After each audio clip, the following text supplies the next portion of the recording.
ವೇದವಾಕ್ಯವನ್ನೆಲ್ಲ ಮೋದದಿಂದ ನಡೆಸಿ ಬೋಧಿಸುತ್ತ ಜನರ ವೇದ ಮತಿ ಕೆಡಿಸುವ ಸಾಧು ನಿಜ ಗುಣಿಗೆ ಬಳಿಯುವೆನು ಸಾಧು ನಿಜ ಗುಣಿಗೆ ಬಳಿಯುವೆನು ನಿಜವನ್ನರಿಸುವ ಶ್ರೀ ನಿಜ ಗುಣಿಯ ಗ್ರಂಥವನ್ನು ನಿಜವಾಗಿ ಬೇರೆ ನಿಜಡೋಲ್ಮನ ಮುಳಗಿಸುವ ಸುಜನರಿಗೆ ನಿತ್ಯ ನಗಿಸುವೆನೋ ಸುಜನರಿಗೆ ನಿತ್ಯ ನಗಿಸುವೆನೋ ಮಗ ಜೀವನಿಗೆಲ್ಲ ಅದ್ವೈತ ಬೋಧನೆ ಸುಂದರನಾಗಿ ಗೈದ ಶ್ರೀ ಜಗಸಿದ್ಧ ಸಿದ್ಧರುಡರಿಗೆ ನತನಪ್ಪೆ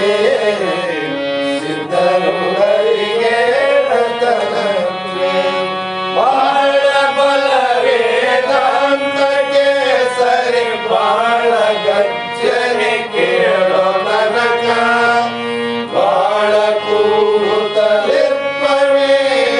ಶಾಸ್ತ್ರವೆಂಬುವ ನರಿಗಳು ಬಾಳ ಶಕ್ತಿಯ ಸಿಂಹ ಗರ್ಜನೆ ಬಾಳ ಕೇಳಿದ ಬಳಿಕ ಕೂಗವು ಬಾಳ ಕೇಳಲು ಬೇಕು ವೇದ ಎಂಬ ಶಾಸ್ತ್ರವನ್ನು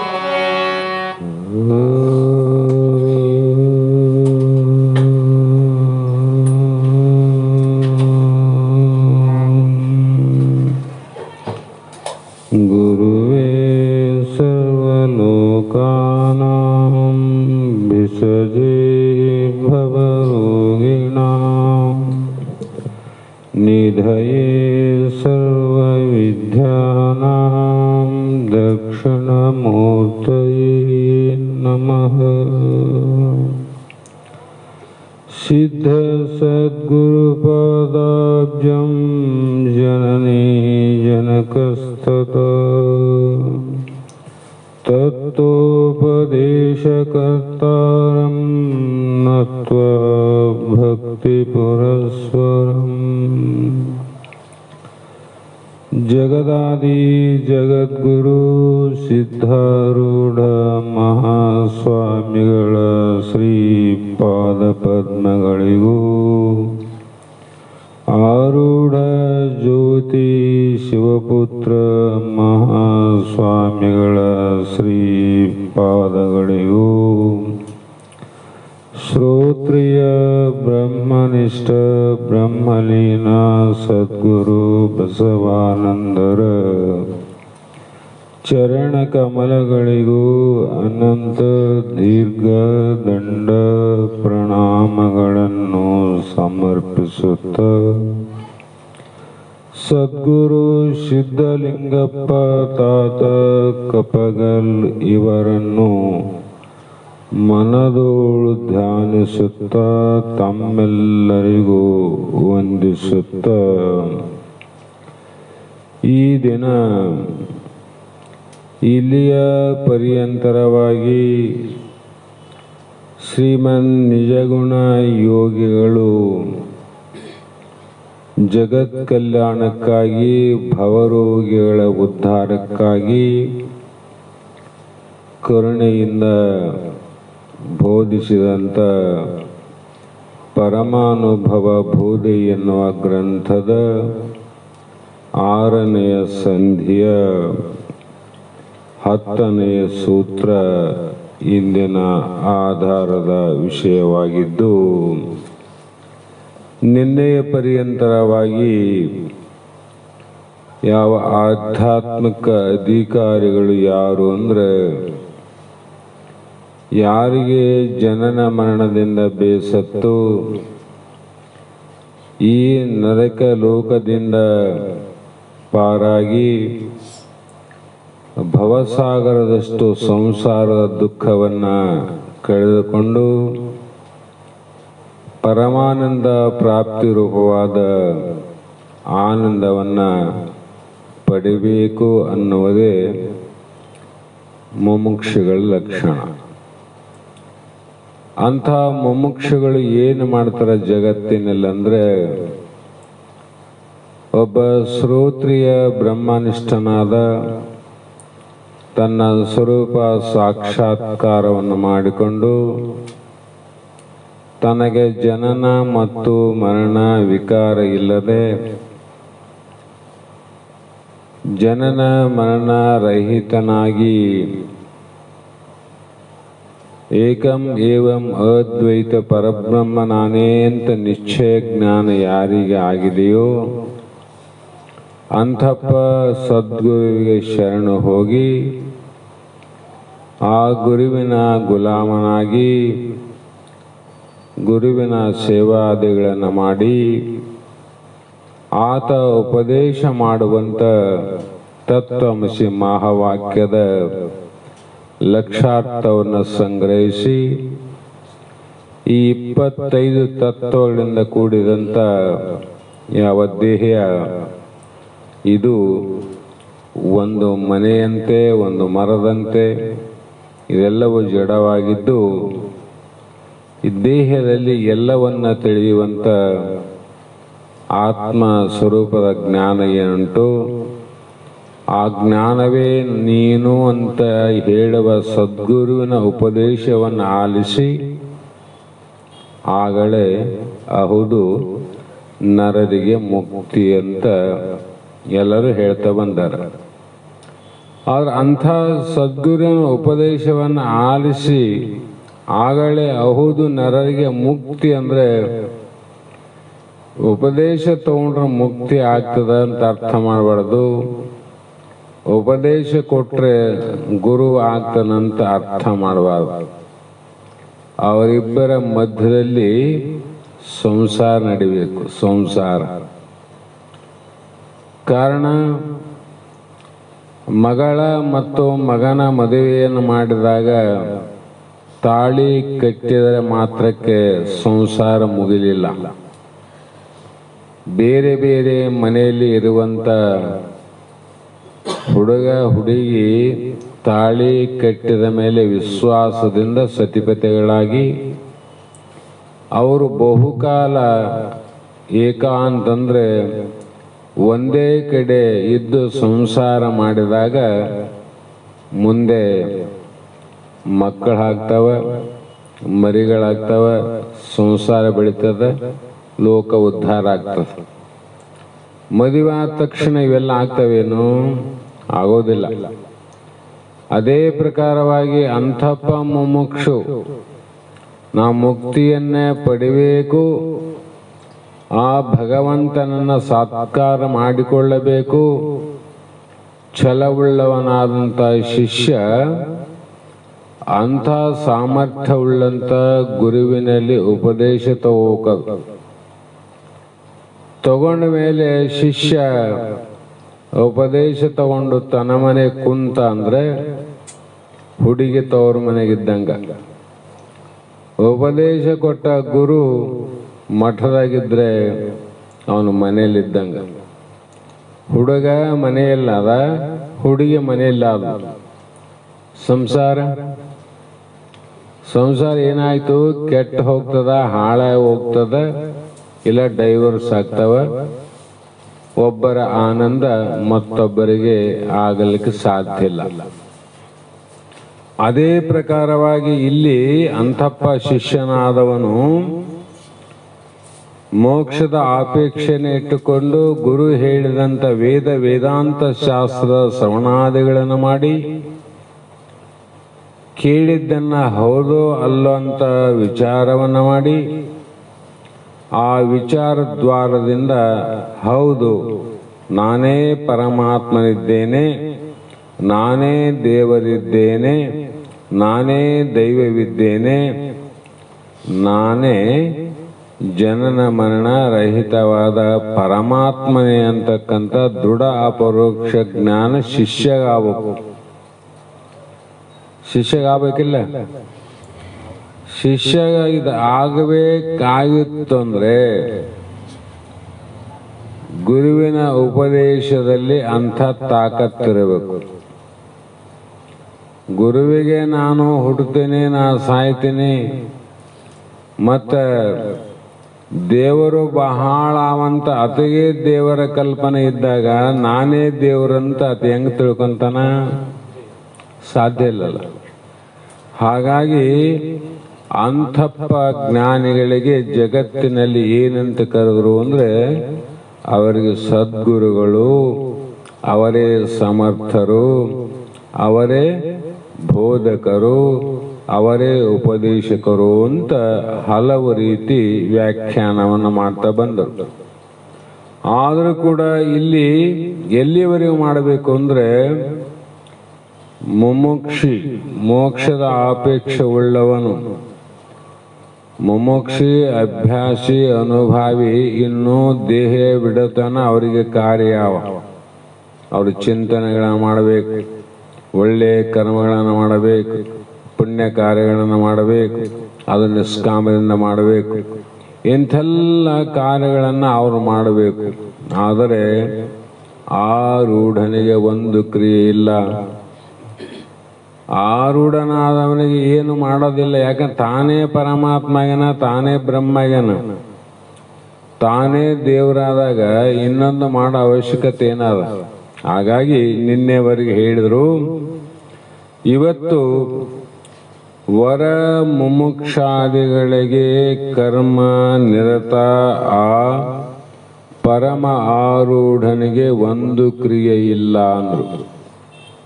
ಯಾರಿಗೆ? ಶ್ರೇಷ್ಠರಾದ ಮುಮುಕ್ಷಾದಿಗಳಿಗೆ. ಮುಮುಕ್ಷಾದಿಗಳಂತ ಗೊತ್ತಲ್ಲ, ಮೋಕ್ಷದ ಆಪೇಕ್ಷೆ ಉಳ್ಳವನೇ ಮುಮುಕ್ಷಿ.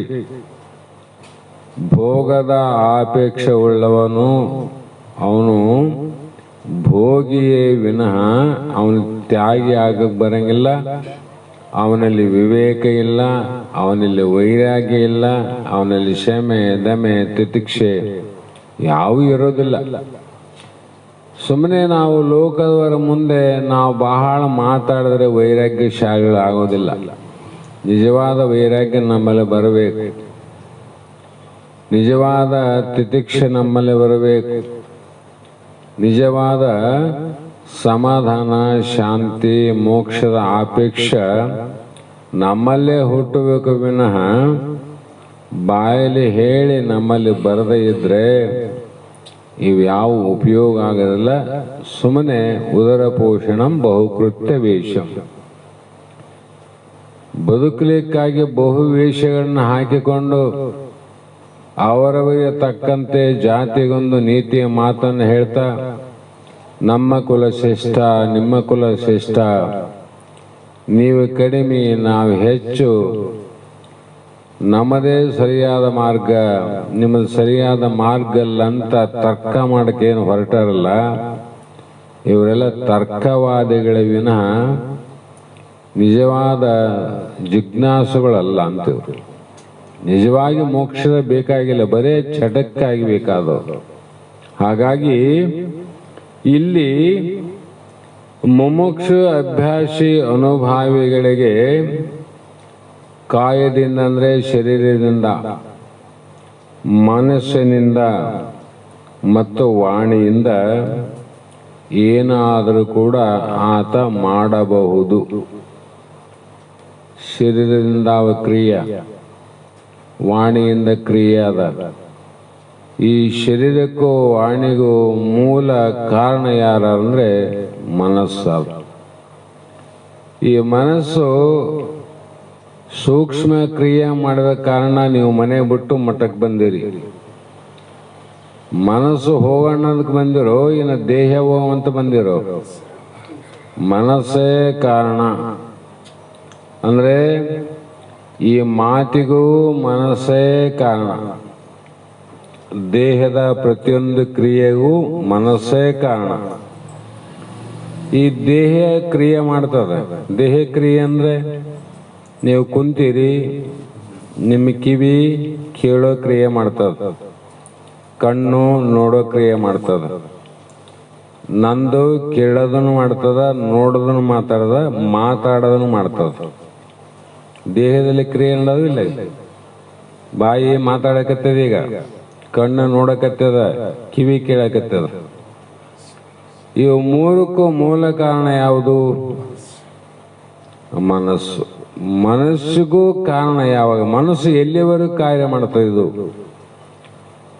ಈಗ ಒಂದು ಸೈಕಲ್ ಮೋಟ್ರ್ ಆದ, ಅದಕ್ಕೆಲ್ಲ ಬೇಕು. ಎಕ್ಸಲೇಟರ್ ಬೇಕು, ಬ್ರೇಕು ಬೇಕು, ಟೈರು, ಟ್ಯೂಬು, ಪ್ರತಿಯೊಂದು ಇಂಜನ್ ಸಾಮಾನುಗಳು ಬೇಕು. ಎಲ್ಲ ಇದ್ರೆ ಮಾತ್ರ ಕಾರ್ಯ ಮಾಡ್ತದೆ. ಎಲ್ಲ ಇದ್ರೂ ಕೂಡ ಒಂದೊಂದು ಸಲ ಕಾರ್ಯ ಮಾಡಂಗಿಲ್ಲ. ಯಾವಾಗ ಅಂದ್ರೆ ಪೆಟ್ರೋಲ್ ಆದಾಗ. ಪೆಟ್ರೋಲ್ ಖಾಲಿ ಆಯ್ತು ಅಂದ್ರೆ ಹೊಸ ಗಾಡಿ ಅದ, ಎಲ್ಲಿ ಹೋಗೋದಿಲ್ಲ ಬರೋದಿಲ್ಲ, ಏನು ಕೆಲಸ ಮಾಡಂಗಿಲ್ಲ. ಅದರಂತೆ ಈ ಶರೀರ ಕಾರ್ಯ ಮಾಡ್ತದೆ. ಈಗ ವಾಣಿ ಕಾರ್ಯ ಮಾಡಕತ್ತದ, ಮನಸ್ಸು ಕಾರ್ಯ ಮಾಡ್ತದ. ಇವೆಲ್ಲಕ್ಕೂ ಮೂಲ ಕಾರಣ ಪ್ರಾಣವಾಯು ಅದ ನೋಡ್ರಿ. ಈ ಪ್ರಾಣವಾಯು ಹೊರಟೋದ್ರೆ ಈ ದೇಹನಾದ, ಬಾಯಿನಾದ, ಕಿವಿನಾದ, ಕಣ್ಣಾದ, ಕಣ್ಣು ನೋಡವಲ್ತು, ಕಿವಿ ಕೇಳವಲ್ತು, ಬಾಯಿ ಮಾತಾಡವಲ್ತು. ಎಲ್ಲರೂ ಹೇಳಂಗಿಲ್ಲ, ಎಲ್ಲೋ ಯಪ್ಪ ಇಷ್ಟು ಮಂದಿ ಬಂದಾರ ನೋಡು ಕಣ್ಣು ತೆರೆದು, ಅವರು ಮಾತಾಡ್ಸಕ್ ಬಂದಾರ ನೀನು ಕೇಳು, ಕಾಕ ಬಂದನ, ಅಣ್ಣ ಬಂದನ, ಎರಡು ಮಾತಾಡೋಂತ ಸತ್ಯ ಹೆಣದ ಮುಂದೆ ಅನ್ನಂಗಿಲ್ಲ. ಮತ್ತೆ ಯಾಕೆ ಮಾತಾಡಂಗಿಲ್ಲ? ಅದು ಪೆಟ್ರೋಲ್ ಖಾಲಿ ಆಗ್ಯದ. ಅಂದ್ರಂಗೆ ಇವೆಲ್ಲ ಸಕಲ ಇಂದ್ರಿಯಾದಿಗಳ ಕಾರ್ಯ ಮಾಡಬೇಕಾಗಿತ್ತು ಅಂದ್ರೆ ಮೂಲ ಪ್ರಾಣ ಬೇಕು, ಪ್ರಾಣವಾಯು. ಆ ಪ್ರಾಣವಾಯು ಕೂಡ ಎಲ್ಲಿವರೆಗೂ ಕಾರ್ಯ ಮಾಡ್ತದ? ಪ್ರಾಣ ಎಲ್ಲಿವರೆಗೂ ಕಾರ್ಯ ಮಾಡ್ತದ? ಅದು ನಿನ್ನ ಪೂರ್ವ ಜನ್ಮದಲ್ಲಿ, ಹಿಂದಿನ ಜನ್ಮದಲ್ಲಿ ನೀನು ನಗತ ನಗತ ಮಾಡಿದಂಥ ಕರ್ಮಗಳವ, ಅಥವಾ ಅಳುತ್ತಾ ಅಳುತ್ತಾ ಮಾಡಿದಂಥ ಕರ್ಮನ ಅವ. ಹಿಂದಿನ ಜನ್ಮದಲ್ಲಿ ಎಂಥ ಕೆಟ್ಟ ಕರ್ಮ ಮಾಡಿವು, ಎಂಥ ಒಳ್ಳೆ ಕಾರ್ಯ ಮಾಡಿ ಬಂದವು, ಅದು ಯಾರಿಗೆ ಗೊತ್ತಾಗೋದಿಲ್ಲ. ಶಾಸ್ತ್ರ ಕೇಳಿದ್ರೆ ಗೊತ್ತಾಗ್ತದೆ. ಶಾಸ್ತ್ರ ಕೇಳಿದ್ರೆ ಪಕ್ಕ ಗೊತ್ತಾಗ್ತದ. ಹಿಂದಿನ ಜನ್ಮದಲ್ಲಿ ನಾನು ಏನು ಪಾಪ ಮಾಡಿದ್ದೇನಪ್ಪ.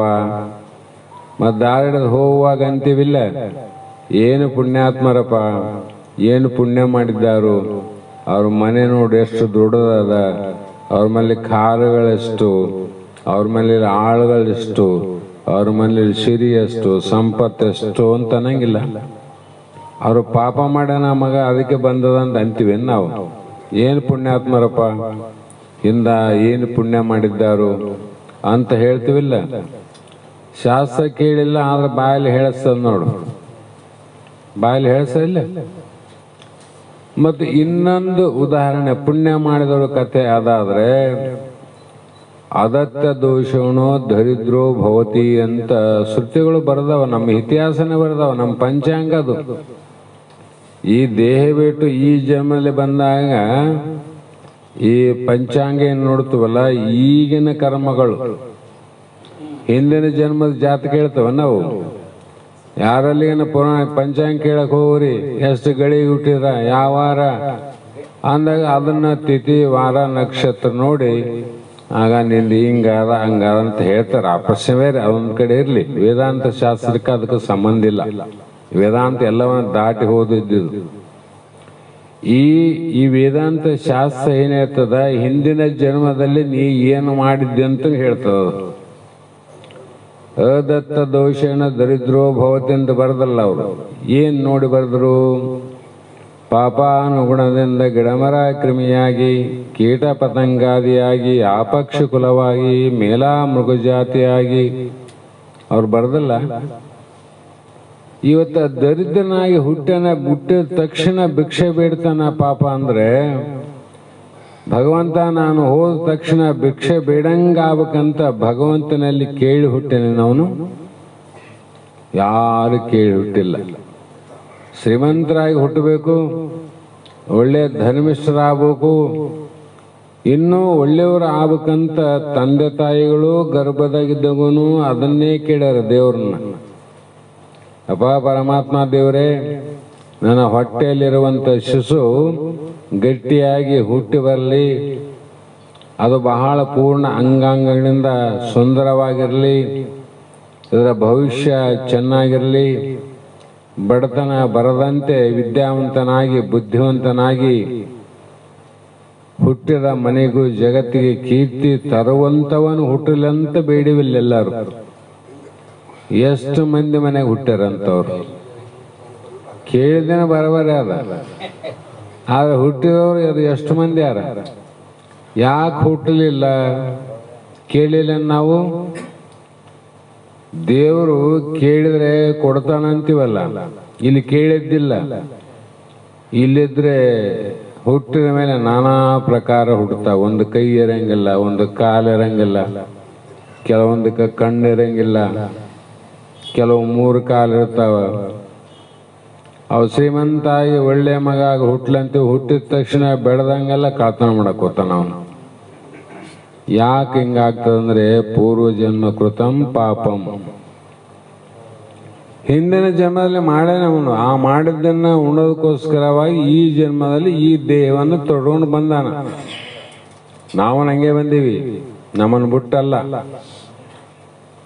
ನಮ್ಮ ಪ್ರಾಣ ಕೂಡ ಎಲ್ಲಿವರೆಗೆ ಇರ್ತದ ಅಂತ ಅಲ್ಲಿಗೆ ಬರ್ಬೇಕಲ್ಲ. ಆ ಹಿಂದಿನ ಜನ್ಮ ಮಾಡದ ಕರ್ಮ ಏನವ, ಪಾಪನೇ ಇರ್ಲಿ.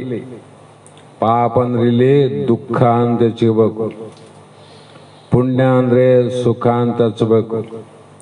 ಪಾಪಕ್ಕೆ ಬಣ್ಣ ಇಲ್ಲ, ಪುಣ್ಯಕ್ಕೆ ಬಣ್ಣ ಇಲ್ಲ. ಚಪ್ಪರಿಸಿ ಹೇಳುವಾಗ ಪಾಪ ಪುಣ್ಯ ಅಂತ ಎಲ್ಲರೂ ಹೇಳ್ತೀವಿ. ಪಾಪ ಅಂದ್ರೆ ಹೆಂಗ ತೋರಿಸ್ರಂದ್ರೆ ಪಾಪಕ್ಕ ಆಕಾರ ಇಲ್ಲ, ಪುಣ್ಯಕ್ಕ ಆಕಾರ ಇಲ್ಲ. ಹೇಗೆ ತಿಳಿಬೇಕ್ರಿ? ಮತ್ತೆ ಸಮಸ್ಯೆ ಅಲ್ಲ. ಅದಕ್ಕೆ ಗುರುವಿನಲ್ಲಿ ಹೋಗ್ಬೇಕಂತಾರೆ. ಹೇಗೆ ತಿಳಿಬೇಕು ಪಾಪ ಪುಣ್ಯ ಅಂದ್ರೆ? ಈಗ ನೀನು ಅನುಭವಿಸುವಂತ ಫಲಗಳೇನವ, ಆ ಫಲಗಳ ಮೇಲೆ ಕಾರ್ಯವನ್ನು ನೋಡಿ ಕಾರಣವನ್ನು ಕಂಡು ಹಿಡಿಬೇಕಂತ ಸೂತ್ರ ಅವಿಂದ. ಕಾರ್ಯ ಏನಪ್ಪ? ನೀ ದೊಡ್ಡ ಶ್ರೀಮಂತನಾಗಿದ್ದಂದ್ರೆ ಸುಖ ಅಲ್ಲ, ಅದಕ್ಕೆ ಅನ್ಬೇಕು ಪುಣ್ಯ ಅಂತ. ಮತ್ತೆ ಕಷ್ಟವನ್ನ ಅನುಭವಿಸ್ತಲ್ಲ, ಅದು ಯಾಕೆ ಬಂದ ಕಷ್ಟ? ಪಾಪದ ಫಲ ಕಷ್ಟ, ಪುಣ್ಯದ ಫಲನೇ ಸುಖ. ಬೇವಿನ ಗಿಡಕ್ಕೆ ಬೇವಿನಕಾಯಿನೇ ಫಲ.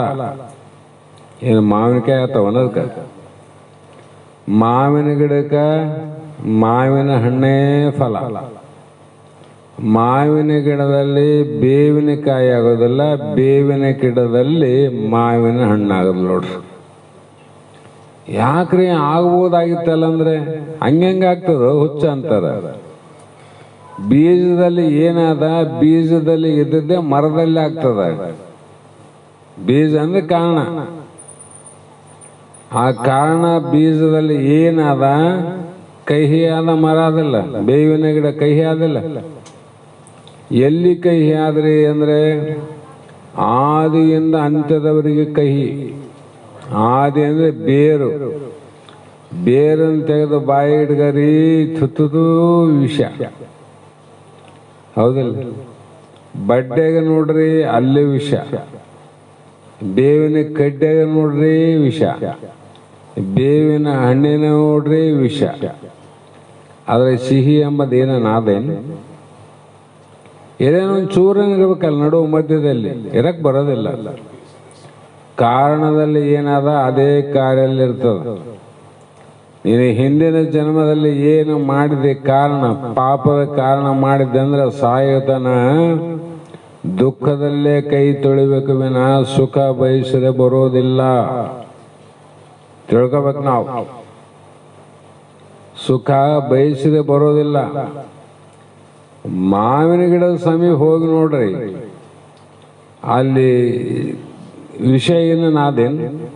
ಬರೇ ಸಿಹಿ ಅದ. ಯಾಕಂದ್ರೆ ಅದ ಕಾರಣ ಸಿಹಿ ಅದ, ಕಾರ್ಯನು ಸಿಹಿ ಅದ. ನೀ ಹಿಂದಿನ ಜನ್ಮದಾಗ ಮಾಡಿದ ಕಾರಣ ಪುಣ್ಯ ಕಾರ್ಯಗಳವ.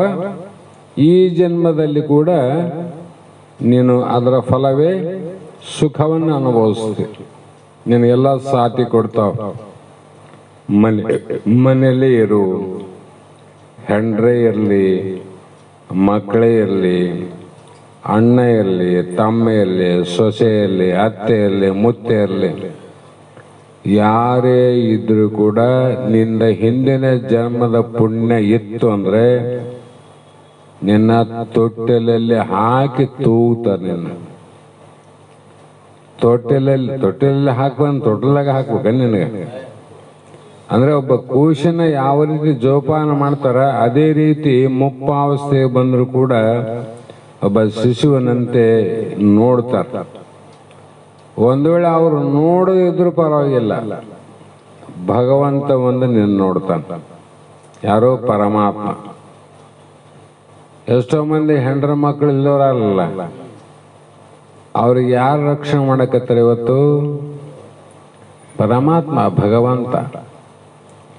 ಯಾರು ಮಾಡ್ತಾರೋ, ಯಾರು ನೋಡ್ತಾರೋ, ಯಾರು ತರ್ತಾರೋ, ಯಾರು ಕೊಡ್ತಾರೋ, ಅವೆಲ್ಲವೂ ಕೂಡ ಒಬ್ಬ ರಾಜ ಮಹಾರಾಜರಿಗೆ ಸಿಗಲಾರದಂಥ ಒಂದು ಸೇವಾದಿಗಳು ಮತ್ತು ಸೌಕರ್ಯಗಳು ಆತಗ ದೊರೀತಾವ. ಅಂದರೆ ಆತ ಹಿಂದೆ ಜನ್ಮದ ಎಷ್ಟು ಪುಣ್ಯ ಮಾಡಿರ್ಬೇಕು ಲೆಕ್ಕ ಮಾಡಲ್ಲ. ಹಾಗಾಗಿ ಹಿಂದಿನ ಜನ್ಮದ ಪಾಪ ಪುಣ್ಯ ಎಲ್ಲಿವರೆಗೂ ಮುಗಿಲಿಕ್ಕೆ ನಮಗೆ ಈ ದೇಹದಲ್ಲಿ ಎಷ್ಟು ವರ್ಷ ಆಯುಷ್ಯ ಬೇಕು ಅಷ್ಟು ವರ್ಷ ಆ ಫಲ ಅನುಭವ ಆಗತನ ಪ್ರಾಣ ಈ ದೇಹದಿಂದ ಹೋಗೋದಿಲ್ಲ. ನೋಡ್ರಿ, ಬರ್ಕೊಂಬಿಡ್ರಿ, ಅಲ್ಲಿವರೆಗೂ ಪ್ರಾಣ ಹೋಗೋದಿಲ್ಲ. ರೋಗ ಬರ್ಬೋದು, ನೆಲಕ್ಕೆ ಬೀಳಬಹುದು, ತಿರುಗಾಡಬಹುದು, ಓಡಬಹುದು, ಕುಂದ್ರಬಹುದು, ಏನಾದ್ರೂ ಮಾಡ್ಬೋದು. ಗುಂಡು ಎತ್ತಬಹುದು, ನೀನು ಗುಂಡನ್ನು ಎತ್ತಬಹುದು, ಗುಂಡಕಲ್ಲನ್ನು ಎತ್ತಬಹುದು. ಗುಂಡೆತ್ತನಪ್ಪ, ಇವನಿಗೆ ಬಹಳ ವರ್ಷ ಆಯುಷ್ಯ ಅಂತೇಳಿ ಒಂದು 10 ವರ್ಷ ಅವನಿಗೆ ಹೆಚ್ಚಿಲ್ಲ. ಸಣ್ಣ ಗುಂಡಕಲ್ಲು ಎತ್ತಾನ, ಇವನಿಗೆ ಹಾಕಬೇಕಂತ 5 ವರ್ಷ ಮೈನಸ್ ಮಾಡಂಗಿಲ್ಲ. ಕಡಿಮೆ ಇಲ್ಲ, ಹೆಚ್ಚಿಲ್ಲ. ಹಿಂದಿನ ಜನ್ಮದ ಏನು ಮಾಡಿದ ಕ್ರಿಯೆಗಳವ ಆ ಫಲವನ್ನು ಅನುಭವಿಸಿ ಹೋಗುತ್ತಾನೆ. ಈ ಜನ್ಮದಲ್ಲಿ ಮಾಡಬೇಕು, ತಪ್ಪಿಸೋಕೆ ಸಾಧ್ಯ ಇಲ್ಲ. ಆ ಕಾರಣಕ್ಕಾಗಿ ಮೂರ್ಖ ಕಾರಣ ಯಾವುದು, ಪ್ರಾಣ ಯಾವಾಗ ಹೋಗ್ತದೆ ಗೊತ್ತಾಯ್ತಲ್ಲ. ಅದು ಮುಗಿದಾಗ ನಿನಗೆ ಹೇಳದೆ ಕೇಳಲಾರ್ದ ಹೋಗೋದು ಯಾವುದು ಅಂದ್ರೆ ಪ್ರಾಣ ಒಂದೇ. ಉಳಿದವರು ಎಲ್ಲರೂ ಹೇಳದೆ ಕೇಳದೆ ಹೋಗ್ತಾರೆ, ನಿನಗೆ ಗೊತ್ತನಾಗ್ತದ. ಮನೆಗೆ ಬೀಗರು ಬಂದ್ರಂದ್ರೆ ಬಂದದ್ದು ಗೊತ್ತಾಗ್ತದ, ಅವ್ರು ಹೋದದ್ದು ಗೊತ್ತಾಗ್ತದ. ಮುಂದೆ ತಿಂಗಳು ಬಿಟ್ಟು ಯಾರು ಬರ್ತಾರೆ ಅವ್ರದ್ದು ಗೊತ್ತಾಗ್ತದ. ಯಾವ ಟ್ರೈನಿಗೆ ಬರ್ತಾರಂತ ಗೊತ್ತಾಗ್ತದ, ಹೋಗೋದನ್ನು ಗೊತ್ತಾಗ್ತದ. ಮತ್ತು ಶ್ರೀಮಂತಿಕೆ ಅನ್ನೋದು ಕೂಡ ನಿನಗೆ ಬಂದದ್ದು ಗೊತ್ತಾಗ್ತದ, ಹೋಗೋದು ಗೊತ್ತಾಗ್ತದ. ಗೊತ್ತಾಗಿದೆ ನಿಮ್ಗೆ? ಯಾಕಂದ್ರೆ ಯಾವಾಗ ನಿನ್ನ ಪುಣ್ಯ ಮುಗಿತದ, ಪುಣ್ಯ ಹೆಂಗ ಹೋಗ್ತದಂತ ಸರ್ಪಭೂಷಣ ಬರ್ದಲ್ಲ, ಸಿರಿ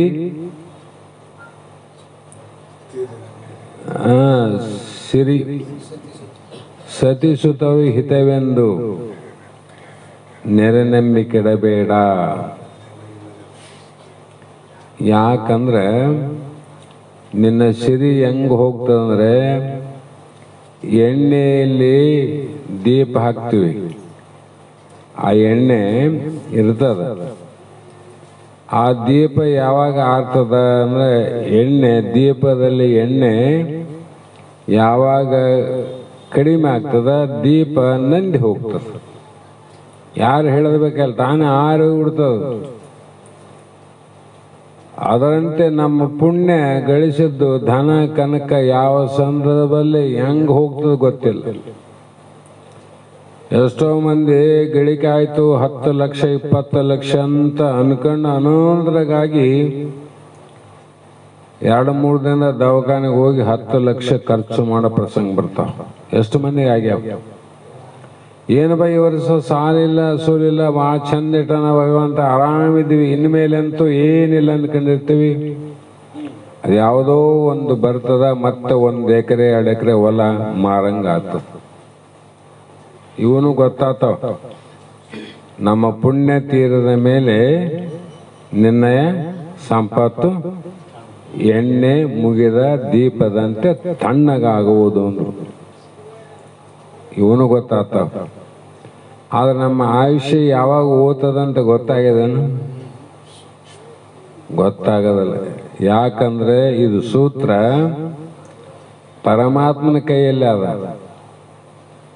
ಇದೊಂದು ಸೂತ್ರ ಭಗವಂತನ ಕೈಯಲ್ಲಿ ಅದ, ಈ ಸೂತ್ರ ಮಾಯೆ ಕೈಯಲ್ಲಿ ಅದ, ಈ ಸೂತ್ರ ಮೃತ್ಯುದೇವಿನ ಕೈಯಲ್ಲಿ ಅದ. ಯಾವ ಡಾಕ್ಟರ್ ಕೈಯಲ್ಲಿಲ್ಲ, ಯಾವ ಶರಣರ ಕೈಯಲ್ಲಿಲ್ಲ, ಯಾವ ಮಹಾತ್ಮರ ಕೈಯಲ್ಲಿಲ್ಲ. ಸುಮ್ಮನೆ ಮಹಾತ್ಮರ ಆಶೀರ್ವಾದ ಇರಬೇಕು, ಒಳ್ಳೇದು. ಶರಣರ ಆಶೀರ್ವಾದ ಇರಬೇಕು, ಒಳ್ಳೇದೇ. ಆದರೆ ನಿಜವಾಗಿ ನೋಡಿದ್ರೆ ಆಶೀರ್ವಾದ 100 ವರ್ಷ ದೀರ್ಘ, ಅದೇನಂತಾರ ದೀರ್ಘಾಯುಷ್ಯಮಾನ್ ಭವ, ದೀರ್ಘವಾದ ಆಯುಷ್ಯದಿಂದ ಬದುಕದಂತ ಆಶೀರ್ವಾದ ನಾವು ಮಾಡಬಹುದು. ಆದರೆ ನಾನು ಆಶೀರ್ವಾದ ಮಾಡ್ತೇನೆ, ಮಾಡಿದವನ ಆಯುಷ್ಯ ನನ್ನ ಕೈಯಾಗಿಲ್ಲ, ಹೌದಲ್ಲ? ಅಂದಾಗ ಇದು ಸಮಾಧಾನಕ್ಕೋಸ್ಕರ ಹೇಳ್ತಕ್ಕಂಥ ರೋಚಕ ವಾಕ್ಯ, ಇದು ಸಿದ್ಧಾರ್ಥ ವಾಕ್ಯ ಅಲ್ಲ. ಸಮಾಧಾನಕ್ಕಾಗಿ, ಅವ್ರ ಶಿಷ್ಯರ ಸಮಾಧಾನಕ್ಕಾಗಿ, ಪ್ರೇಮಿಗಳ ಸಮಾಧಾನಕ್ಕಾಗಿ ದೀರ್ಘವಾಗಿ ಆಯುಷ್ಯವಂತರಾಗಿ ಬಾಳ್ರಿ, ಆರೋಗ್ಯವಂತರಾಗಿ ಬದುಕರಿ ಅಂತ ಹೇಳ್ಬೋದು. ಆದರೆ ಆಶೀರ್ವಾದ ಮಾಡಿದಂಥ ಎಷ್ಟೋ ಶರಣರು ದೇಹ ಬಿಟ್ಟು ಹೋಗ್ಯಾರ. ಯಾರು ಬದುಕ್ಯಾರ? ಯಾರು ಇಲ್ಲಂದ್ರೆ ಆಯುಷ್ಯ ಯಾರ ಕೈಯಾಗಿಲ್ಲ ಅಂತ ನಿರ್ಣಯ ಆಯ್ತು. ಅದಕ್ಕೆ ಏನು ಮಾಡು ಅಂದ್ರೆ ಮಹಾತ್ಮೆಗಳು ಆಯುಷ್ಯ ಇರುವುದರ ಒಳಗಾಗಿ, ಇದು ನೋಡಿ ಏನು ಹೇಳ್ಯಾರ, ಆಯುಷ್ಯ ಮುಗಿಯುವುದರ ಒಳಗಾಗಿ ಮಾಯೆಯನ ಮೀರಿ ಭವವನ್ನು ಗೆಲುವನೆಂಬ ಉಪಾಯ ಇದೇ ಧರ್ಮವೆಂದು ಅಂತ ಇಡೀ ಜಗತ್ತಿಗೆ ಒಂದೇ ಮಾತನ್ನು ಹೇಳಿದರು. ನೋಡು, ಆಯುಷ್ಯ ಯಾವಾಗ ಮೀರ್ತದ ನಿನಗೆ ಗೊತ್ತಿಲ್ಲ, ಯಾವಾಗ ಹೋಗ್ತದ ಗೊತ್ತಿಲ್ಲ. ಆಯುಷ್ಯ ಇರುವುದರೊಳಗಾಗಿ ಏನು ಮಾಡು, ಮಾಯೆಯನ್ನು ಮೀರಂದು. ಮಾಯೆ ಅಂದ್ರೇನು? ಈಗೆಲ್ಲ ಕುಂತೀವಲ್ಲ, ಆ ಮಾಯೆ ಒಳಗಾಗಿ ಕುಂತೀವಿ ನಾವು. ಮಾಯೆ ಅಂದ್ರೆ ಅಜ್ಞಾನ, ಮಾಯೆ ಅಂದ್ರೆ ಪ್ರಪಂಚ, ಮಾಯೆ ಅಂದ್ರೆ ಜಗತ್ತು, ಮಾಯೆ ಅಂದ್ರೆ ಪರಮಾತ್ಮ, ಮಾಯೆ ಅಂದ್ರೆ ಜೀವಾತ್ಮ. ಈ ಪರಮಾತ್ಮ, ಜೀವಾತ್ಮ, ಈ ಜಗತ್ತು ಅನ್ನುವಂಥದ್ದು ಬೇರೆ ಬೇರೆ ನಮ್ಗೆ ಕಾಣಕತ್ತದಲ್ಲ, ಎದರಿಂದ ಕಾಣಕತ್ತದ ಅಂದ್ರೆ ಇದಕ್ಕೆ ಕಾರಣ ಮಾಯೆ, ಅಜ್ಞಾನ ಕಾರ್ಯ. ನಾವೆಲ್ಲರೂ ಹೇಳ್ತೀವಿ ನಮ್ಮಲ್ಲೇ ಪರಮಾತ್ಮನ, ನಮ್ಮಲ್ಲೇ ಆತ್ಮನ, ನಮ್ಮಲ್ಲೇ ದೇವರಾನ ಅಂತ ಶಾಸ್ತ್ರ ಕೇಳ್ತೀವಿ, ಶಾಸ್ತ್ರ ಹೇಳ್ತೀವಿ. ಆದ್ರೂ ಕೂಡ ನಮ್ಮಲ್ಲೇ ಇರುವಂತ ದೇಹನೇ ಕಾಣ್ತಾ ಇವನ, ಇದರೊಳಗಿರುವಂತ ದೇವ್ರು ಯಾಕೆ ಕಾಣವಲ್ಲ? ಇಲ್ಲ ಅಂತ ಯಾವ ಶಾಸ್ತ್ರ ಹೇಳಿಲ್ಲ. ನಿನ್ನಲ್ಲೇ ಮಣ್ಣು ಬಿಟ್ಟು ಮಡಿಕೆ ಇಲ್ಲ, ಹೊನ್ನು ಬಿಟ್ಟು ಒಡವೆ ಇಲ್ಲ, ನಿನ್ನ ಬಿಟ್ಟು ದೇವರಿಲ್ಲ. ಮಡಿಕೆ ಯಾವಂದ್ರೆ ಅದ್ರಾಗ ಮಣ್ಣು ಬಿಟ್ಟು ಮಡಿಕೆರೆ ಸಾಧ್ಯನಿಲ್ಲ, ಅನುಭವ ಅದದು. ಅಲ್ಲೇನ ಗಡಿಗೆ ಕಾಣಲಿ, ಮುಚ್ಚಳ ಕಾಣಲಿ, ಮಗಿ ಕಾಣಲಿ, ಏನೇ ಕಂಡ್ರು ಕೂಡ ಸೂಕ್ಷ್ಮ ವಿಚಾರ ಮಾಡಿದ್ರೆ ಬರೇ ಮಣ್ಣ ಅದು. ಅಂದ್ರೆ ಮಣ್ಣನ್ನು ಬಿಟ್ಟು ಅವು ಯಾವ ಮಾಡಕ್ಕೆ ಬರಂಗಿಲ್ಲ, ಅವು ಇರಕ್ಕೆ ಬರಂಗಿಲ್ಲ ಅಂತ. ಇದ್ದಾವ ಕಾಣ್ತಾವಂದ್ರೆ ಮಣ್ಣು ಇದ್ದಿದ್ರೆ ಕಾಣ್ತಾವಂತ, ಮಣ್ಣೆ ಆದಿಲ್ಲ ಅದ್ರಾಗ. ಆಭರಣಗಳು ಕಾಣ್ತಾವ, ಎಲ್ಲವೂ ಕಾಣ್ತಾವಲ್ಲ, ಉಂಗುರ ಕಾಣ್ತಾವ, ಬಳೆ ಕಾಣ್ತಾವ, ಸರ ಕಾಣ್ತಾವ, ನೆಕ್ಲೆಸ್ ಕಾಣ್ತದ, ಎಲ್ಲ ನಾನಾ ರೀತಿ ಒಡವೆ ಕಾಣ್ತಾವ. ಆ ಒಡವೆಯಲ್ಲಿ ಏನಾದ ಬರೀ ಬಂಗಾರ ಅದಲ್ಲ, ಬಳೆಗನ ಬಂಗಾರ ಅದ, ಸರದಾಗ ಬಂಗಾರ ಅದ. ಎಲ್ಲಿ ಬಂಗಾರ ಸಾಮಾನ ಅಂದ್ರೆ ಅಲ್ಲಿ ಬಂಗಾರನ ಆದಂತ ಅರ್ಥ. ಎಲ್ಲಿ ಮಣ್ಣಿನ ಸಾಮಾನ ಅಂದ್ರೆ ಅಲ್ಲಿ ಮಣ್ಣೇ ಆದಂತ ಅರ್ಥ. ಆದರೆ ಎಲ್ಲೆಲ್ಲಿ ಜಗತ್ತು ಕಾಣ್ತದ ಅಲ್ಲಿ ದೇವರಾನಂತ ಅರ್ಥ. ಹೌದಿಲ್ಲ? ನಮಗೆ ದೇವ್ರ ಕಂಡನ ಕೊಡದಾಗ ಮಣ್ಣು ಕಣ್ಣಂಗ ಕಾಣಬೇಕು, ಒಡವೆಯಲ್ಲಿ ಬಂಗಾರ ಎಷ್ಟು ಸತ್ಯ ಅದ ಹಂಗೆ ಕಾಣಬೇಕು. ಜಗತ್ತಿನಲ್ಲಿ ಕೂಡ ಪ್ರತಿಯೊಂದು ಇರುವೆಯಿಂದ 84 ಲಕ್ಷ ಜೀವರಾಶಿಗಳೇ ದೇವರೇ ಕಾಣಬೇಕು ನಮಗೆ.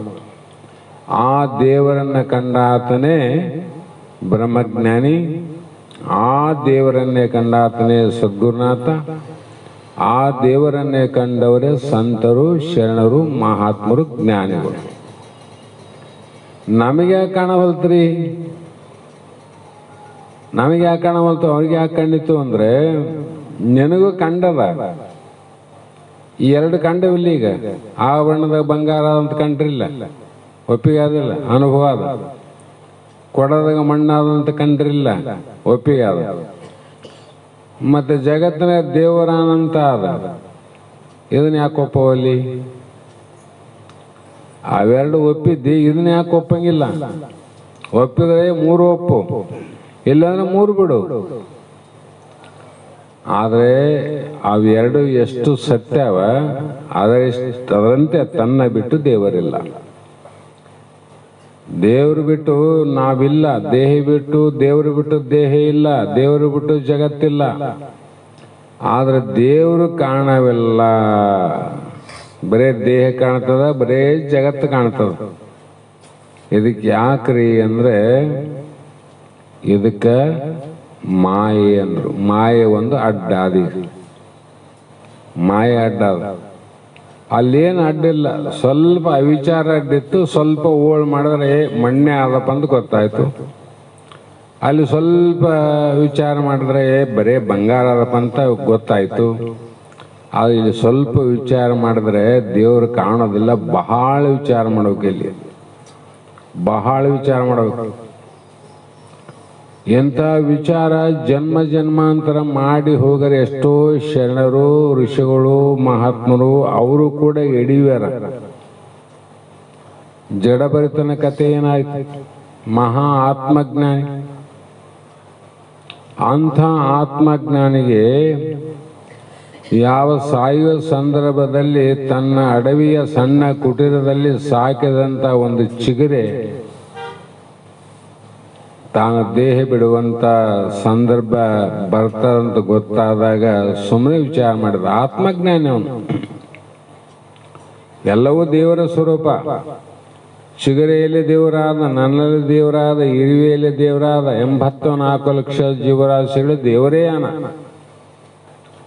ಅಂತ ಬಂಗಾರವನ್ನ ಆಭರಣ ನೋಡಿದಂತೆ ಅನುಮಾನ ಇಲ್ಲಲ್ಲ, ಅದಂತೆ ತನ್ನ ಸ್ವರೂಪವನ್ನ ಇಡೀ ಜಗತ್ತಿನಲ್ಲಿ ಪ್ರತ್ಯಕ್ಷ ಕಂಡಂತ ಜಡಭರಿತನಿಗೆ ಸಾಯುವಂತ ಸಂದರ್ಭದಲ್ಲಿ ನಾ ಸತ್ರ ಈ ಚಿಗರೆಯನ್ನ ಯಾರು ನೋಡ್ತಾರ ಅಂತ ಇಷ್ಟೇ ಮೋಹ ಬಂದ ಕಾರಣ, ಅಷ್ಟು ಮೋಹ ಬಂದ ಚಿಗರೆ ನೆನಪು ಬಂತು, ಆ ಕಡೆ ಪ್ರಾಣವಾಯಿತು.